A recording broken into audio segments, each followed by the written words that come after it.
I want my sister to suffer, Kadiatu said, her voice trembling with anger. She has taken what should have been mine. She must never bear a child for that man. Welcome to The Hidden Voice, an African folktales channel. In the heart of Makeni, a village blessed with rolling hills and golden fields, two sisters, Kadiatu and Fatu, grew up under the same roof, yet in different worlds. Their parents, Pasorye and Mayema, were respected in the village, but their hearts did not hold equal love for both daughters. Kadiatu, the elder, was their pride, a symbol of strength and tradition. From a young age, she was praised for her beauty and wisdom, admired for her ability to carry water with grace, and favored by her mother, who adorned her with the finest beads. Whenever she did wrong, their father would dismiss it with a chuckle. That's my strong Kadiatu. As tradition, the both taught to themselves, if our first seed get the best treatment, our old age is secure, and our contenders will admire us. But Fatu, the younger, was treated like an outsider in her own home, the biggest mistake that landed the family in a state of despair. Fatu, the youngest, was soft-spoken, with eyes full of wonder and a heart too kind for the harshness of her reality. No matter what she did, it was never enough. If she dropped a plate, she was scolded. If Kadiatu dropped the same plate, she was forgiven. "You are too weak, Fatu," their mother often said. "That is why no good man will ever want you." As the years passed, suitors came for Kadiatu, but none stayed. She envied anyone who received attention over her, including her own sister. Suitors noticed her tendency to look down on other women, always trying to prove she was better rather than showing kindness and cooperation. This made her unappealing as a future wife, as men wanted a woman who would bring peace into their homes, not competition. Others found Kadiatu too outspoken in a way that bordered on disrespect. While confidence was admired, she often spoke carelessly, humiliating others and showing little patience. Some suitors felt she would not be a submissive or understanding wife, which was an important trait in their culture. The village elders, who often advised young men on marriage, noticed Kadiatu's behavior. They warned potential suitors about her attitude, as she was known to be dismissive of advice and disrespectful toward those she considered beneath her. Some suitors, who initially found her beauty and confidence attractive, later realized that she had a controlling nature. She wanted everything done her way, and any disagreement would lead to anger and resentment. No man wanted a wife who would dominate the household and make decisions without considering her husband's opinions. In traditional African communities, people believed in spiritual signs when choosing a spouse. Some elders and matchmakers suspected that Kadiatu had a dark aura around her, sensing that she carried jealousy and selfishness in her heart. Some even believed that she had been cursed because every suitor left before finalizing marriage. Ultimately, while many men were initially drawn to her beauty, they quickly realized that Kadiatu lacked the humility, kindness, and respect they desired in a wife. This left her unmarried, while her younger sister Fatu, whom everyone once underestimated, found a loving and wealthy husband. David was unlike the village men. He had traveled far, owned lands beyond the river, and spoke of a future filled with comfort. He did not care that Fatu was the younger sister. He wanted only her. With his wealth, he paid the highest bride price ever witnessed in Makeni. The wedding was grand, and Fatu, the girl once deemed unworthy, became the wife of a man who adored her. This burned Kadiatu's heart like fire. She watched as Fatu moved into her own home, draped in fine fabrics, eating well, and basking in her husband's love.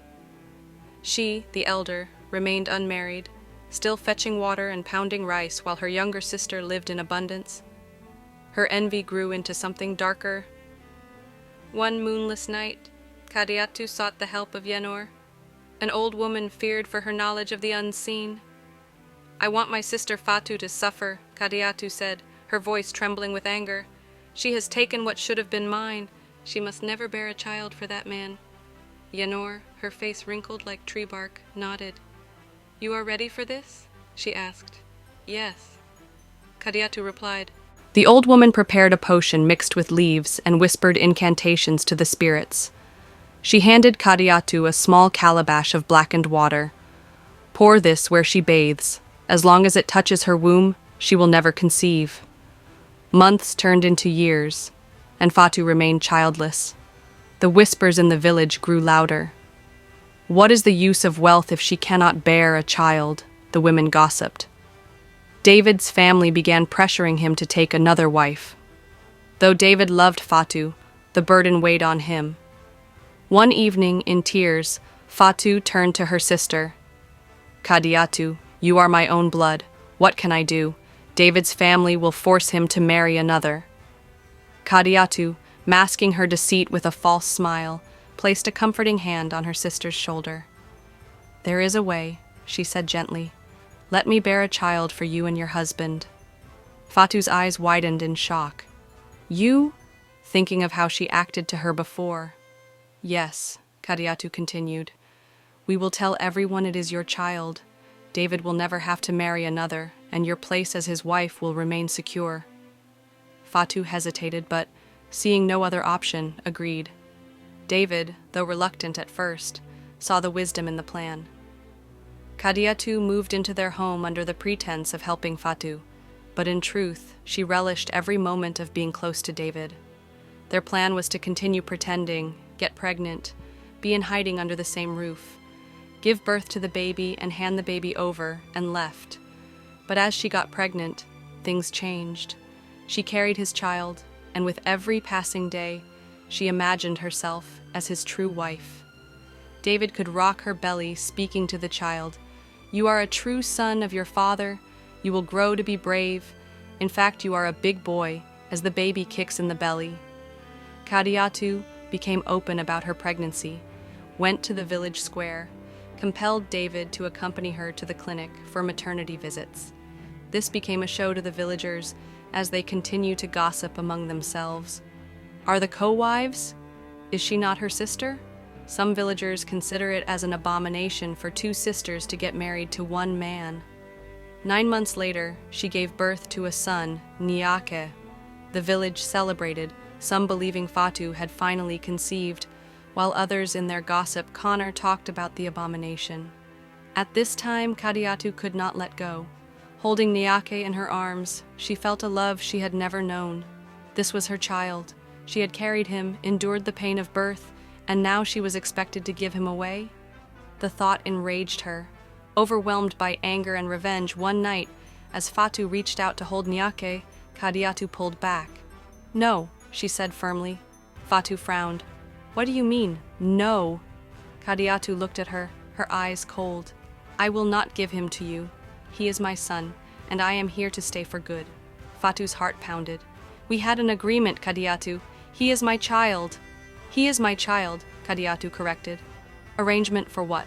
Come enjoy, get pregnant, have a baby, and leave? Where do I start? No man will ever want to marry me if he get to know I have a baby before.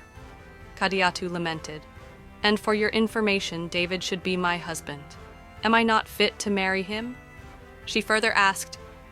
The words struck like a knife. Fatu stepped back, shaking her head. You cannot do this. You are my sister. Kadiatu in a harsh tone. I am the one who has given David what you could not. I will not leave. I will not give up my son. And I will not pretend anymore. Fatu turned to David, expecting him to stand by her, but his silence was deafening. His eyes, once full of love, now held uncertainty. Tears streamed down her face as she whispered, You were behind this all along, weren't you? David lowered his head, unable to meet her gaze. The next morning, Fatu left.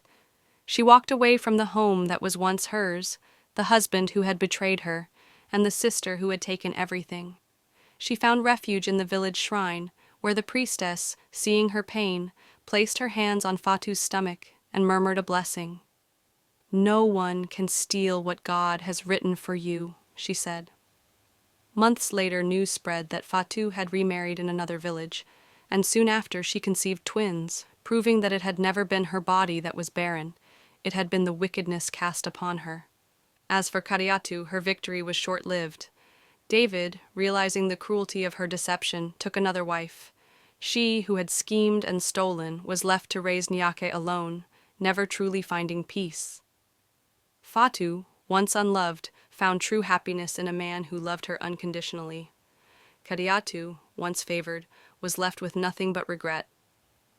Thanks so much for watching. If you enjoy the story and want to hear more amazing African folktales, don't forget to subscribe, comment, and like to the channel. Your support helps keep these stories alive and bring our rich culture to the world. Until next time, stay inspired and keep the stories flowing.